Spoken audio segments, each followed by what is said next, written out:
the back? Yeah. Good. Okay. For those of you who don't know me, I think quite a number of you do here. My name's Lyulph Avebury, born last Lubbock. So the Lubbocks of High Elms are the reason I'm giving this talk, because I've collected various materials over the years, and I've inherited quite a lot of photograph albums. So I would invite, as Tony said, you to come up here during the interval and peruse through. Don't touch the glass plates if you don't mind. I do have prints of them all, so you can see them quite clearly, whereas if you look at the glass, you've got to angle your face to see it without reflections. There's lots of laminates to go through, and everything you see on the slides today was reproduced here. So if, especially at the back, if you can't see some of the detail of the slides, you'll be able to find it in the boxes here. I've just mentioned a couple of items in particular that you're going to be able to look at afterwards. The first is, there's a big scrapbook here, which is the Lubbock family drawings from the 1840s and 50s of the Lubbock children, and it's an idea of what they then became, with being able to draft drawings and paintings for natural history books.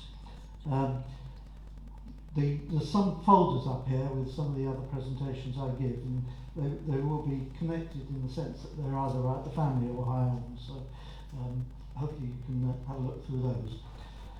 Right, that's the adverts over. So, Victorian High Elms. Now, as Tony said, I'm possibly going to do another one of these at the beginning of next year. So I'm only going to take you up to 1901. Beyond that will be the subject for my next talk here in perhaps 2 or 3 months' time. I will talk a little bit about the pre-Victorian period because it's necessary for you to know a couple of things before we start. So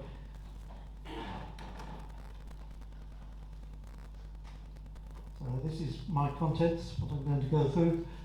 So a little bit of background about the house and what led to it becoming a rather sort of grand estate in the Victorian times. I'll talk about the estate in 1837 because that's when we begin to see it take shape in its modern form. The third section is going to be what I call moving up. The original High Elms was not where all the kind of displays are now, up on the terrace. It was down by the car park at the bottom of High Elms Road. So I'll talk a little bit about the old house and then move into the new house when they had it built in 1842. Then we'll talk about Darwin because he's the looming presence over this village, and there was plenty of connections between my family and his, so I think it's worth doing justice to quite a bit of those. Following on from that, I'll take you through some of the occupants. My family tends to be rather boring with its names, except for me. They're all called John, so how I ended up with Lyulph, I don't know. Then a bit about life in service and the servants. So seeing it from the other side of the tree. I mean, obviously, at the early days of photography, you didn't really get much concentration on photographing the servants, but you will see some pictures and some facts and figures about the servants of High Elms. But there is a black folder on the desk here, so if any of you think you might have ancestors who are servants, then take a look, because one of the things in there is the servants register. I've got about 200 servants listed, so many of whom still have descendants in Downe and Farnborough today. Then I'll talk about a bit about the house itself and how the estate was managed. John Lubbock was a scientist, a bit like Darwin. In fact, Darwin was very much his mentor. So I will talk about some science that went on at High Elms. His father was also a scientist, and that's him on the second photograph from the end on the wall there.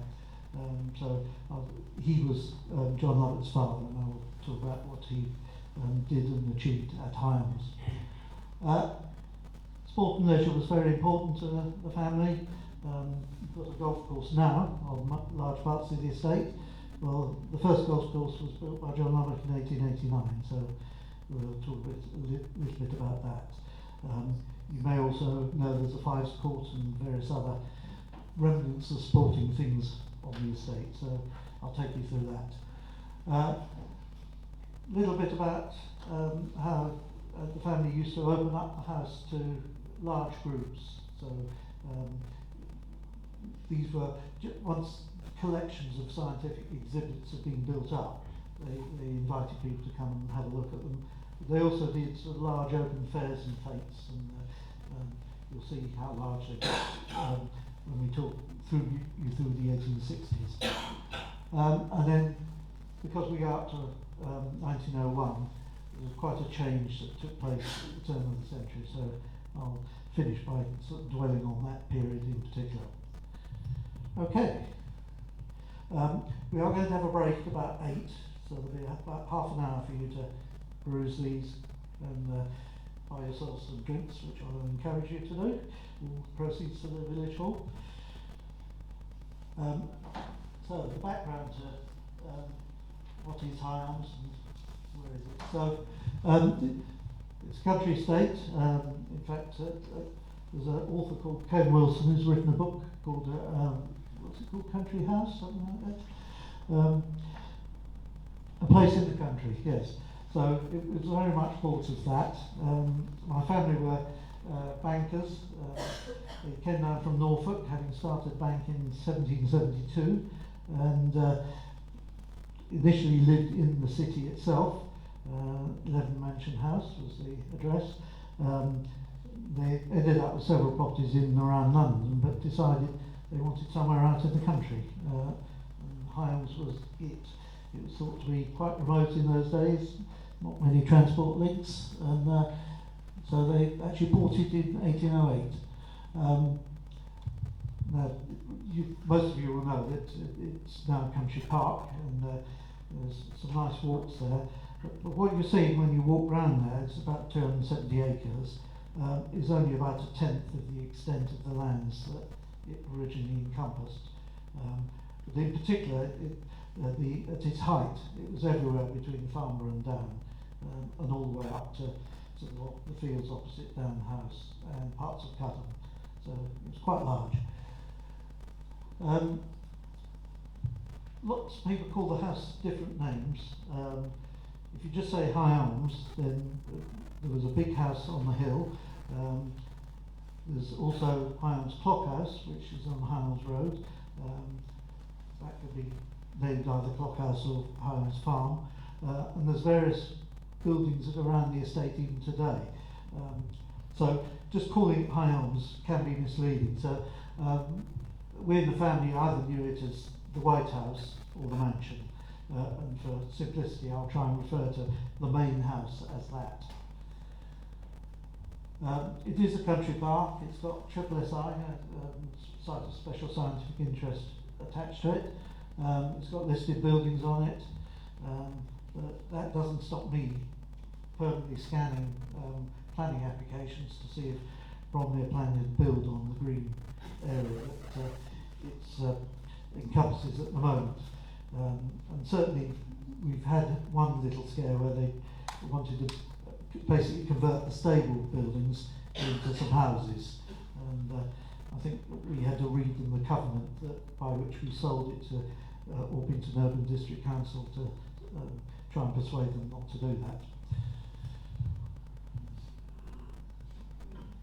So this is a rough map. Again, you probably won't see this very much from the back, but that's the main A21. This is the heart of High Elms, off High Elms, Shire Lane here, High Elms Road down here. So this is the kind of green and wooded bit. But High Elms originally was all of this around here, all the way down to Cudham Lane, and some bits off the bottom. So you can see it was many times the original size. This is the earliest map I found of High Elms. This is actually Downe. You probably can't easily recognise it, but this is the centre of Downe here, so Luxley Road up here, this is the road off to Cudham, and this is what became High Elms Road, and the Mill Lane down here. So this map was actually to do with Downe, but they're labelling this is Court Land, High Elms land. It was owned by a guy called Mr. George Oldner, and so we know, at least going back to that time, that the houses were there, and we never knew exactly when they were built, but that gives a sort of maximum date before which they were built. So this is the guy that bought High Elms in 1808. This is John William Lubbock. I'm not just sort of playing with the title when I call them second baronet, third baronet, because they're all John William or John, so I need to try and distinguish for you. So he was the second baronet, and what he bought was 270 acres, which is roughly the current size that it is now back down to today. And it was basically the stuff to the left of High Elms Road as you're coming up towards Downe. And that's the original conveyance by which he bought it. It's becoming very faded now, but as I'm trying to do with a lot of family documents, I've transcribed it so it can be read in modern print. So, again, we're just leading up to the start of the Victorian era. So the second baronet decided in 1828 that he was going to hand over the estate. He was getting on a bit, he thought he'd hand over the estate to his son, also called John William Lubbock, so we'll have to call him the third baronet, just to distinguish him. So they moved to this house called Mitcham Grove, which not surprisingly is in Mitcham. That house, if you actually look at it and then look at a picture of High Elms as it was in the Victorian era, they're pretty much identical. Certainly it's the same building style and the same architect, so I think they obviously didn't want to change much when they moved to a new residence. And so we'll move on to 1837 because that's the start of the Victorian era. So this was the original house, roughly where the car park at the bottom of High Elms Road is. This was a drawing out of Harriet Lubbock's diary. She was the wife of the third baronet. And she drew that, she called it the house at the bottom of the hill in 1820. So that was 22 years before the big house at the top of the hill was bought. As you can see, it's a bit of an odd-shaped house. They did actually, after this, extend it a little bit here. But the car park is actually here. And if when you go and park your car in that car park and you look into the woods away from Shire Lane, you will actually see a ridge in the trees there. The ridge is actually part of the remains of this house, which they bulldozed and buried.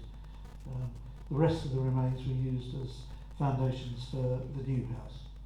But it's interesting that maybe someday somebody will dig that up and get some archaeology out of it.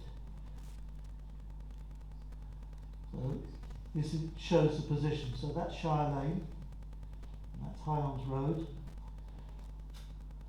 and that's the High Elms house itself. This is, by then they built something called the kitchen garden. It's now the walled garden that is around the beach centre. So again, if you've been walking around there, you'll be familiar with the beach centre. Sorry about that. It's a lie anyway. Let me do that.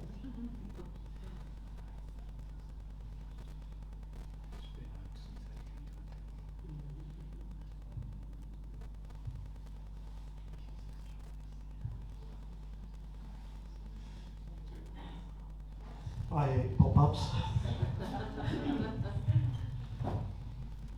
Right, so this is one of a number of maps. As they bought parcels of land, they had little maps like these made up, and there's a whole collection dated 1824 on the piano. So if you want to know about oranges, Petleys, Orange Court Farm, the maps are there from that era. What they are is essentially field maps. So each of these has normally got a name, and on the reverse of the map you'll find the details of the field name and how many acres it is. All in the old measures of rods, poles and perches, which unless you're of a certain age will mean nothing to you. But as you can see, the actual central part of the estate, which is this bottom bit of High Elms Road,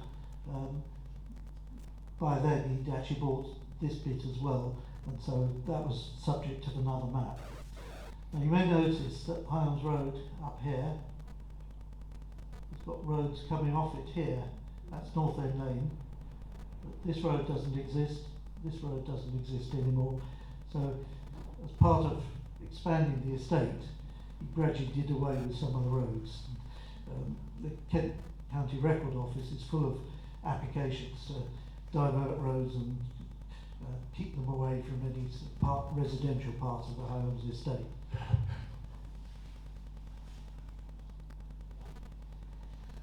So what had happened really in the lead up to this, as I explained earlier, the house had been extended. Major thing really, because it sort of had an impact lasting throughout the 19th century. In 1825, the first John William Lubbock decided he was interested in science, having sort of joined as one of the sponsors of the original Royal Institution, which is, for all sorts of people to come and go indulge their interest in science.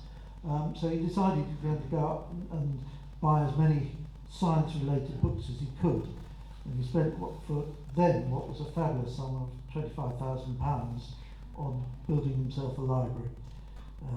And again, in one of those books you'll find some of the contents of that library. Still have some of those books, and they're all part of that cost was actually building a library to house all those books, and they're all labelled with sort of shelf numbers and row numbers and how much along the shelf they are. So they must have kept them all in sort of apple pie order all the way through, and having inherited some of those, it's interesting just to see those original labels in them. I've talked about the highways being diverted, so there's much less roads now than there used to be. Again, you saw beach on the old map that I just showed you. That originally, before it was a kitchen garden, it was built as a kind of brew house come wine store, because one of the family businesses was importing wine from the continent, and they had to have somewhere big to store it. And in fact, if you look around the back of one of the stable blocks, as you go in the top of the beach centre, you might see a little arch showing underneath one of the buildings there, and that was the original entrance to where they stored all the wines, and you can still look down into it. A lot of landscaping had gone on, so all the terracing that you see now, the flat terracing where the new housing was built, they were originally sort of all built for formal gardens, and so major excavations basically, because originally it was very undulating land. They built the Gatehouse Lodge, so that's the what's known as the Old Lodge, which is at the bottom of the drive, and the path that crosses the entrance to High Elms and goes up to the churchyard. That's what I'm calling the Old Lodge. So they built that, and they built all the stable blocks, which is what you have currently left adjoining the beach centre. And it grown from 270 to 650 acres by the beginning of the Victorian era. So here's one of the pages of the library catalogue. That's the title page, all very fancy, and this was the kind of plan of the library itself, all with numbered cupboards which you open to find all the books inside. And that's how it was in the original house, and when they built the new house, the architect was told, I want you to move this and have exactly the same shape and dimensions. So this is roughly what the land looked like. This is a painting from 1830, and you may recognise the clock house poking through the trees there. Very sort of meagre amount of cattle and horses, and a token labourer doing his stuff on the grass there. So this is where the first fairway is on the golf course, coming up from the golf club, which is now about there. And two of these trees still survive today. So originally in 1837, a lot of the buildings around the estate were actually leased out, and farmers would couple work the land, and that was really where the family had lost a little interest in running the place. So after the brewery in the beach centre, they decided they were going to build this thing, which is a lean-to greenhouse. So that was a wall of the kitchen garden, and this was decided on in 1826. And so they built sort of raised beds here, and then they grew stuff up against the wall. And under hothouse conditions, they would grow sort of fruits that you wouldn't normally get in England. This was the guy that recommended it to them, so that he was president of the HSL, Horticultural Society of London, between those years, and it was him that got my great-great-grandfather to build this.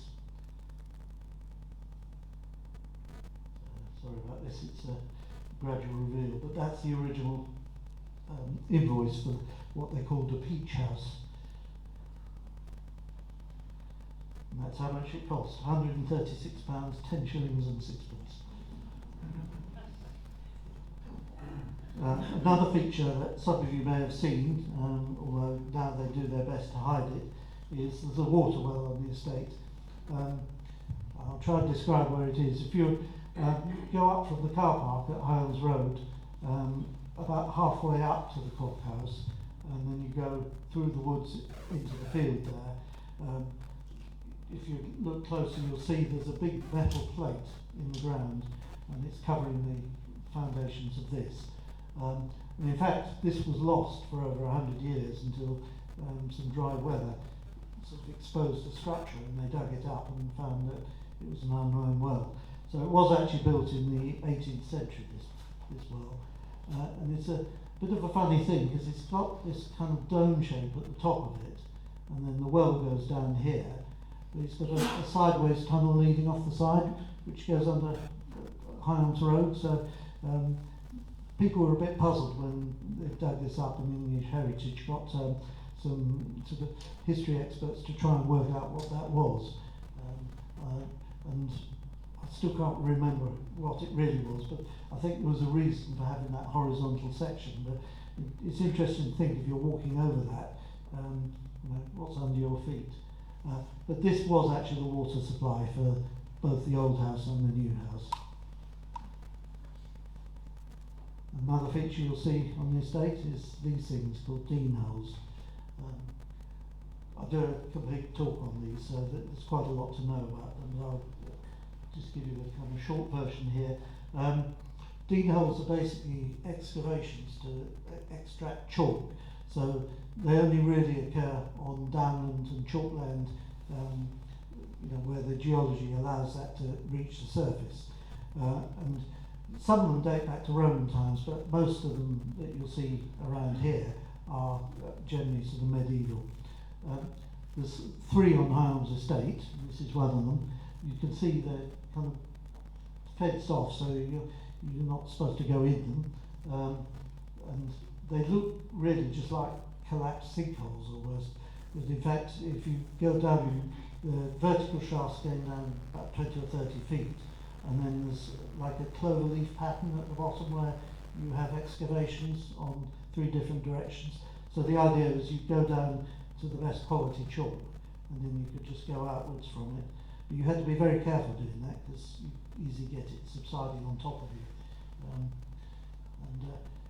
You'd see the sort of excavation methods here, and so this became a bit of a risk if you were on top of it. So that's the kind of cloverleaf pattern here. Now, originally getting the chalk out was really to spread on the fields. It was a kind of precursor to fertilisers of our day. So I think it was sort of quite effective, because they obviously carried on doing it for hundreds of years. But gradually, as modern fertiliser came into use, these fell into disuse. But as I say, there are 3 around the estate. They're not obvious, because you have to kind of walk into the woods a bit and find them.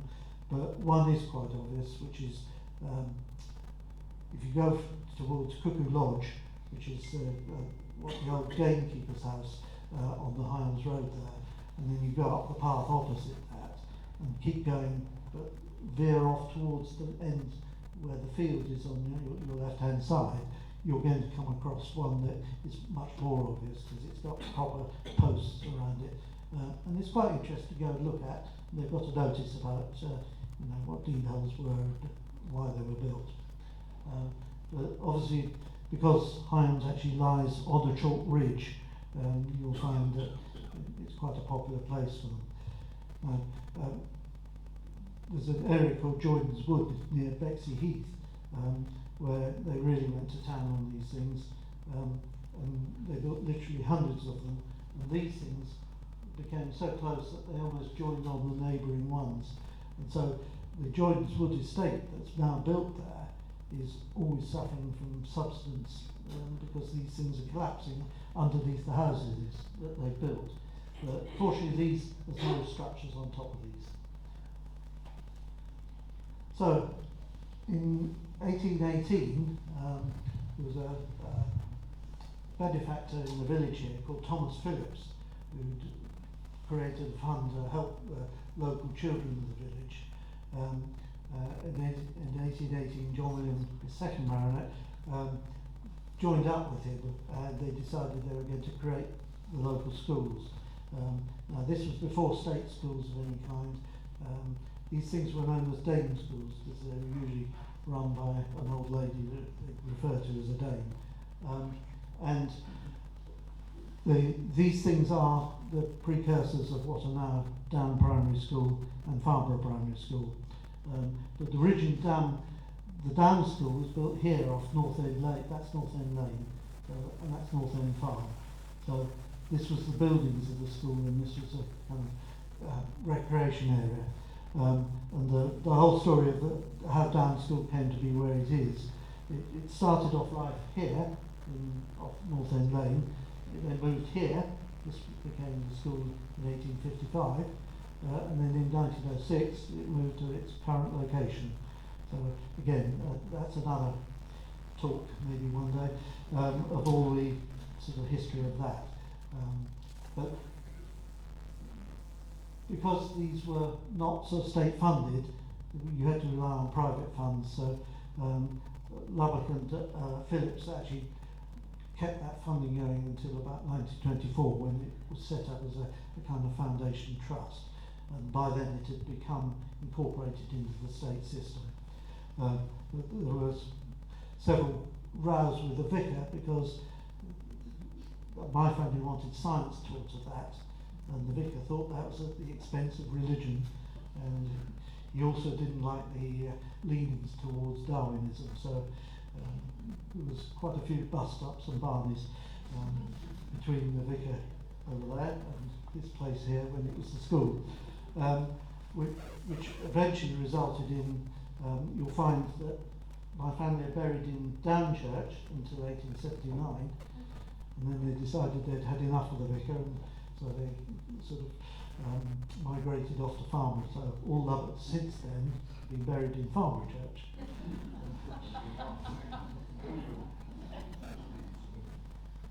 That's what it might have been like inside a dame school. Very crowded.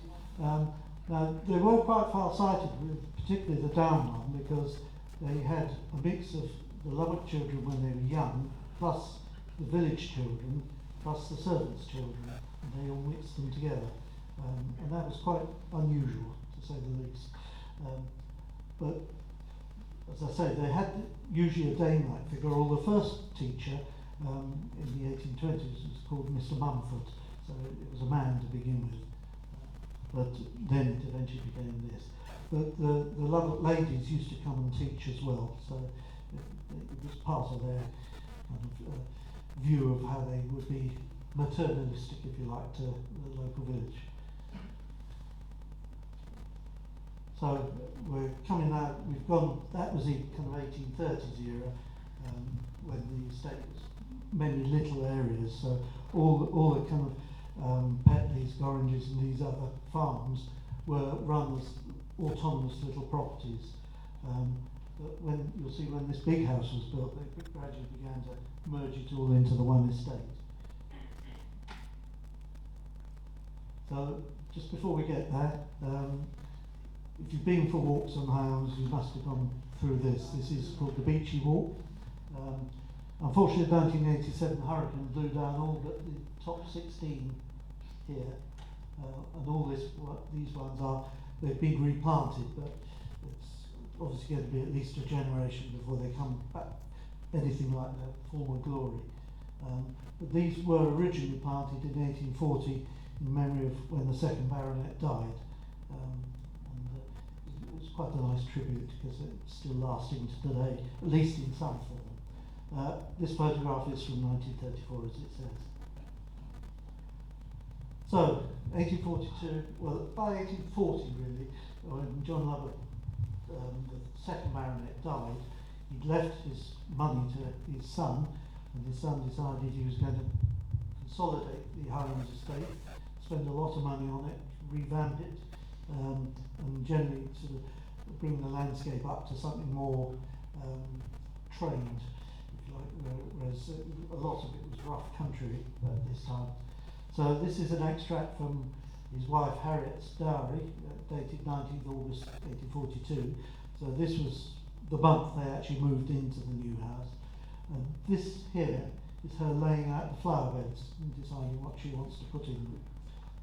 And in fact, this bit here, if you look at where the tennis courts are in the centre of the terracing there, it's the layer down below that, and you can still see that rough layout even today. That's one thing they haven't dug up in the interim. And this is a very famous photograph. We think it's the earliest daguerreotype ever taken out of doors in England. This is High Elms House. When you take these kind of photographs, they flip, so they're actually shown the wrong way around. So if you do come up and have a look at the glass plate one here, and then look at its print, I've actually flipped it back so it's properly viewed. So don't tell me I've got it the wrong way around, because that was deliberate. But what you can see here, this is just a few months after the house was built. So there's John William III Baronet, and that's his wife Harriet. One of the servants who decided to get in on the act, leading out to the top window. This is the governess. In those days she was called Mademoiselle Schweier. She was from Switzerland. This is John Lubbock with a new present he got for his birthday, his cricket bat, showing his cricket skills. And then that's the rest of the family enjoying tea on the terrace outside this curved bit of the house, which was the library. As you can see, the terracing had been built here, and they used to have these hoops, which they kind of grew up climbing plants on. So it's still in remarkably good condition, actually, and I'll only keep this open for as long as you take to look at it, because it's very sensitive to light, and you have to be very careful not to overexpose it. So we'll talk a bit about Darwin. So that house was built in 1842. Darwin moved to Downe in 1842. So this is Darwin writing to his sister beforehand. So he writes, the great astronomer Sir J. Lubbock, that's John William Lubbock, the 3rd Baronet, is the owner of 3,000 acres here. Well, he slightly overestimated that at this time. And is building a grand house a mile off, so this was just before what you see was still a work in progress. I believe he's very reserved and shy, well, maybe that's a family trait, and proud or fine. So I suspect he will be no catch and will never honour us. So this Darwin thinking, you know, we're never going to know them, we're from different worlds. And John, who was age, he was 8 at the time, writes in his own account of this. My father came home one evening in 1841, quite excited, and said he had a great piece of news for me. He made us guess what it was, and I suggested he was going to give me a pony.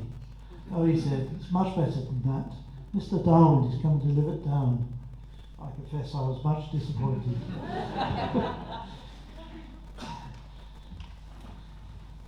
Well, afterwards I came to see how right he was. That was written as a note several years later in his diary. That's Harriet Lubbock, John William's wife, was a fairly old lady.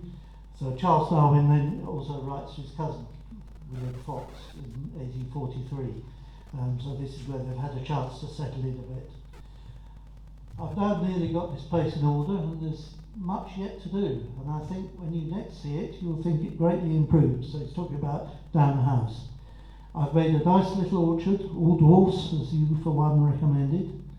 We continue in the same profoundly tranquil state as when you were here, and have only got to know one person well, namely Lady Lubbock, who's a very nice person, absorbed with the education of nearly a dozen very nice children. So they were quite productive, and one remarkable thing about that is all those children lived to quite a good age, which for Victorian times was pretty unusual.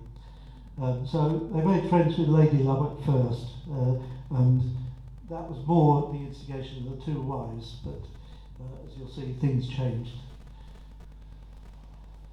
So young John Lubbock was a budding naturalist. He thought, he was very interested in sort of his natural surroundings, and you'll see some of his childhood drawings in the scrapbook there.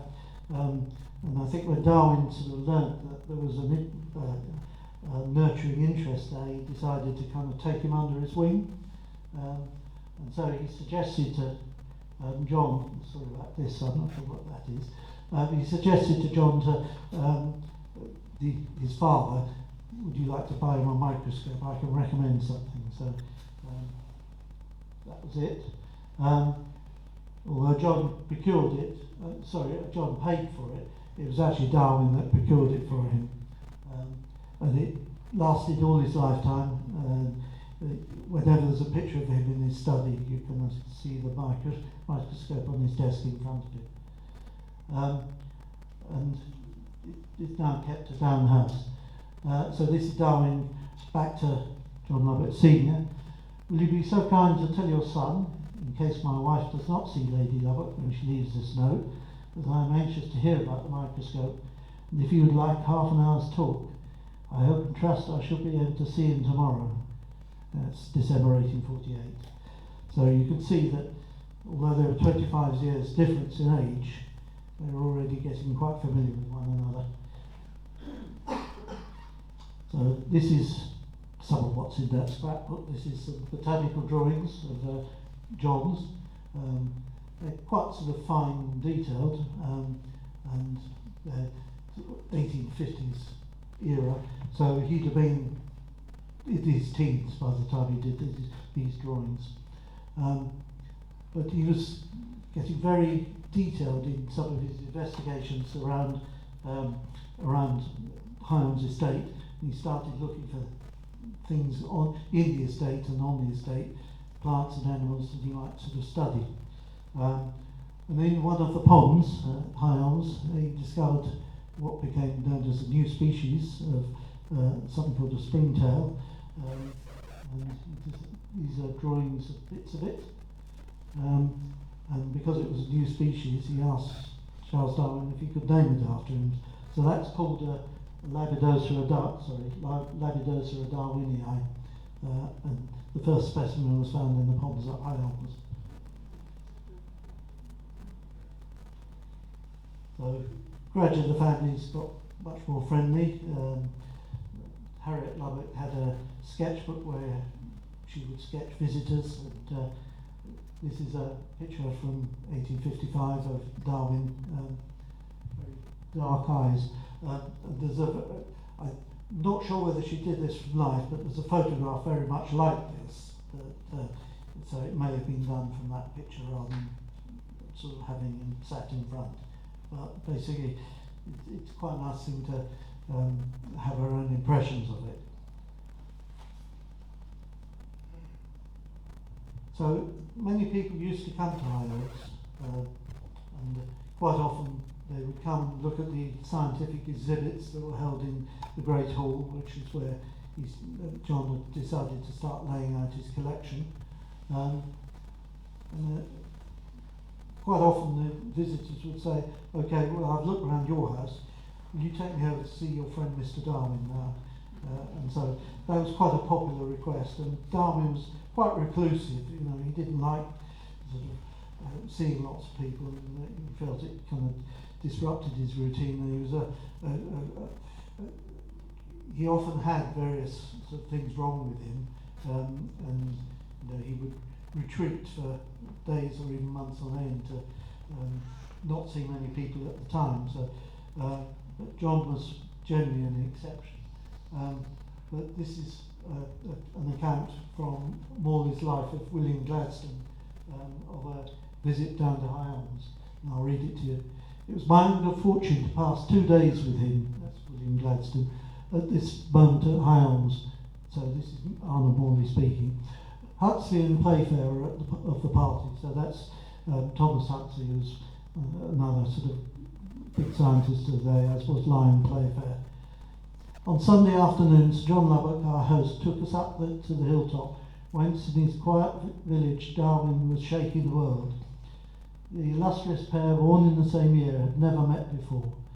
Mr. Gladstone, as soon as seated, launched forth his thunderbolts with unexhausted zest." Well, Gladstone was a great talker, and he would talk with high-noted off a donkey, so that's what he launched straight into Darwin. His great, wise, simple and truth-loving listener, then, I think, busy on digestive piles of Grosser in his greenhouse, was intensely delighted. When we broke up, watching Mr. Gladstone's erect figure as he walked away, said to me in unaffected satisfaction, "What an honour that such a great man should come to visit me." Mr. Gladstone makes no mention of his afternoon call, and only says that of the 2 days that he found a notable party and made interesting conversation, and he could not help liking one of the company, then a stranger to him. But later accounts from Gladstone show that I think the incident was much more forgettable for him than it was for Darwin. So again, if you're familiar with Downe House, he had a section of it at the back of his garden called the Sand Walk, known as his thinking path. So you would go round a circuit of these trees, and if you go around half a dozen times, he piled a set of stones, and as he would start his walk, he'd kick one off to the side, and so he'd know how many times he got round by the number of stones that were left. But this was originally part of the High Elms estate, and so this letter is from 1874, but this land was leased to Darwin in 1846, and it's really from that point onwards it became an integral part of Downe House. This is Darwin's letter to John, basically thanking him for eventually selling this piece of land. I don't think there's a couple of Darwin's children who weren't too happy because they charged the full market price for it, and they rather suspected they might get a discount, but it was not to be. And again, I'm sort of leaping ahead here because this is all about Darwin. But when Darwin died, he was going to be buried over there in the church. And in fact, they got as far as preparing a coffin for him. But there was a movement got up to say that actually this great man deserves to be laid to rest amongst the greats of good and greats of science and other sort of literary achievements and so on in Westminster Abbey. So this was got up as a kind of petition, and John had to come and try and talk to some of the rather more reluctant Darwin children to try and persuade them that this was a fitting thing to do. So the reason he's not there and he's in Westminster Abbey is because I'm afraid the family were got at by mine. So yes, John was actually one of the pallbearers. This is a kind of picture of the occasion itself. I think that's John there. And that's the invitation that he had to attend the funeral. So, as when Darwin died, these are entries from John Lovett's diary. So, all 1882, 5th of March, walked up to Darwin's. So that was his general short for, I've just gone to visit Mr. Darwin. 19th of March, Arnold Morley for Sunday, beautiful day. I think this was the last time I saw Darwin. 20th of April, heard the sad news of Darwin's death. He's been a kind friend to me for many years, and I'd little realised that I should never see him again. For 30 years he's been one of my kindest best friends.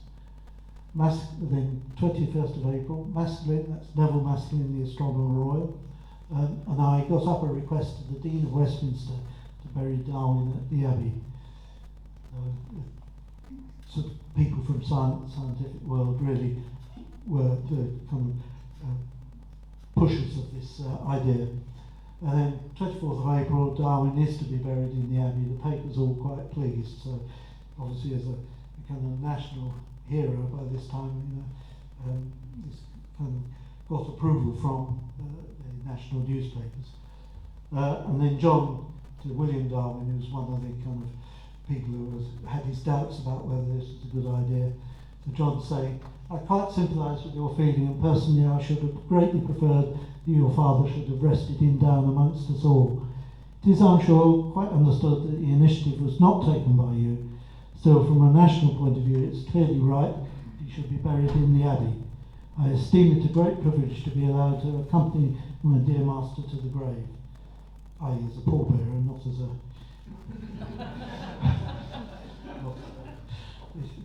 side by side in the coffin. So, I'll just quickly run you through a little bit of the occupants, and then we'll have a short break. So, we're going back again now in time to some of the people that inhabited the big house. So, that's a picture of the third baronet. So he's the one that took over in 1840, and that's actually in High Elms. If you look, if you go up from Cuckoo Wood, from Cuckoo Lodge, up the path there, which curves round the golf course like that, it comes a bit where you get quite close to the open golf course, which if you look at, you can see across London, and that's where that is there. And this painting was done in 1842. And that's his son, John Lubbock, who eventually became Lord Avebury, sometime shortly after 1865. He died in 1865 and he took over. So we have John William Lubbock, John William Lubbock, John Lubbock, and subsequently John Lubbock, John Lubbock, John Lubbock, before my father Eric Lubbock. Okay, this is just before the new house was built, and this was the family as it was at that stage. So that's John William Lubbock, the guy outside the wall there. That's his wife Harriet, looking slightly younger than the original portrait I showed you.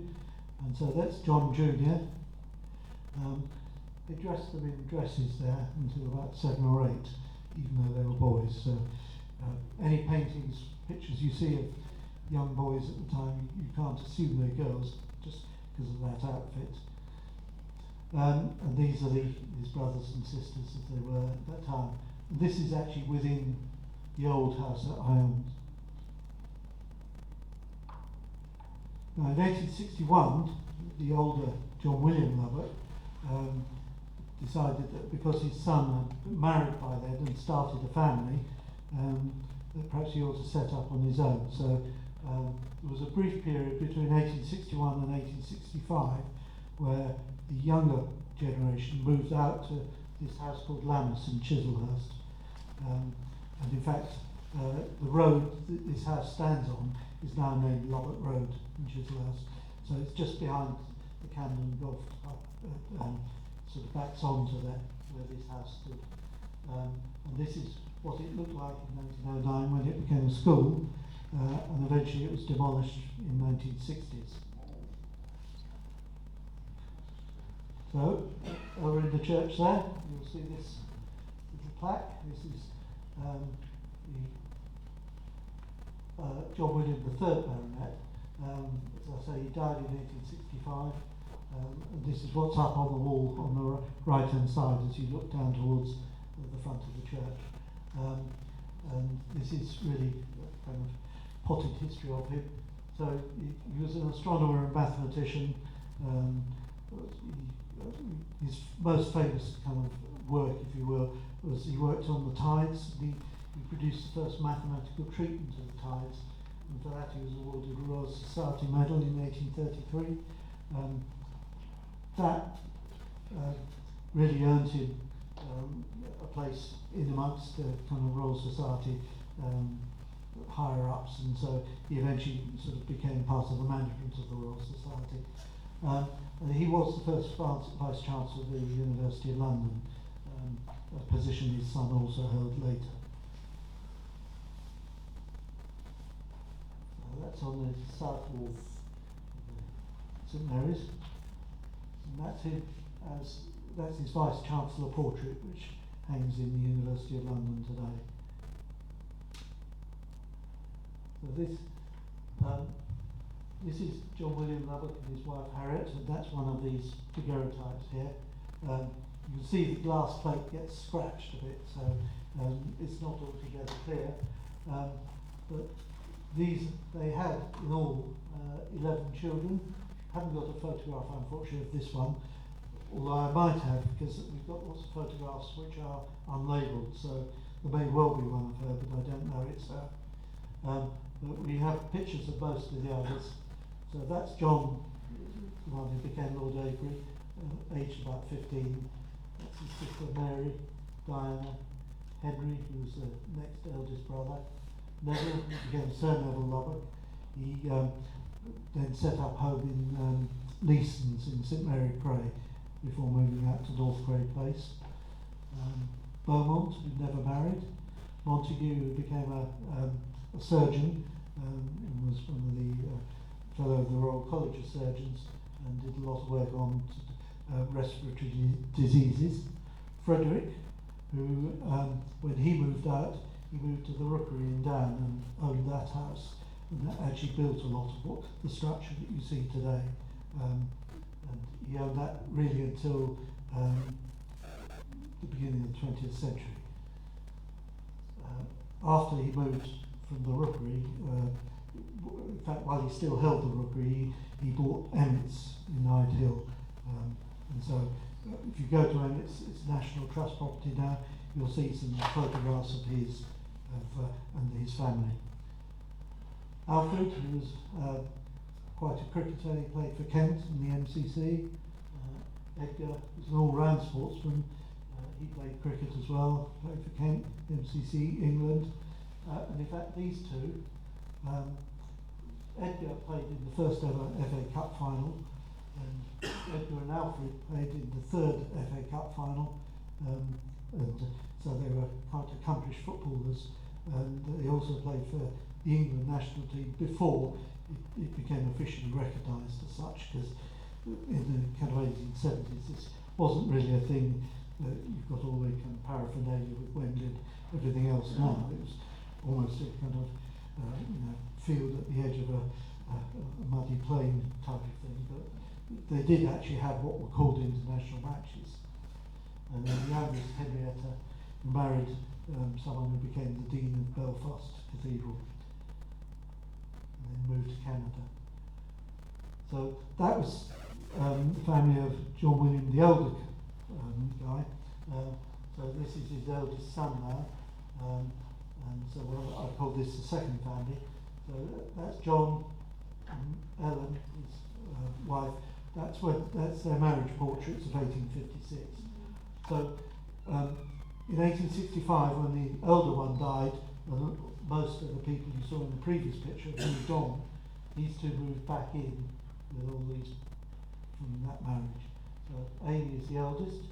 She had a rather tragic life. She married a guy called Andrew Mulholland in 1877. He died while they were on honeymoon in Paris. And then she then kind of had a fairly long period as a widow, and then she married a Dutchman called Ferdinand van Zandt, and he put a lot of money into an American silver mine. It went bust, and he shot himself in the New York hotel room. So, a bit sad. This guy became the second Lord Avebury. She married and died young for a laudanum overdose. Norman, who's buried in Farmer Church. Gertrude, again, one I haven't got a picture of, or at least I don't know if I have. And Rolf, the youngest. So that's what the second family is.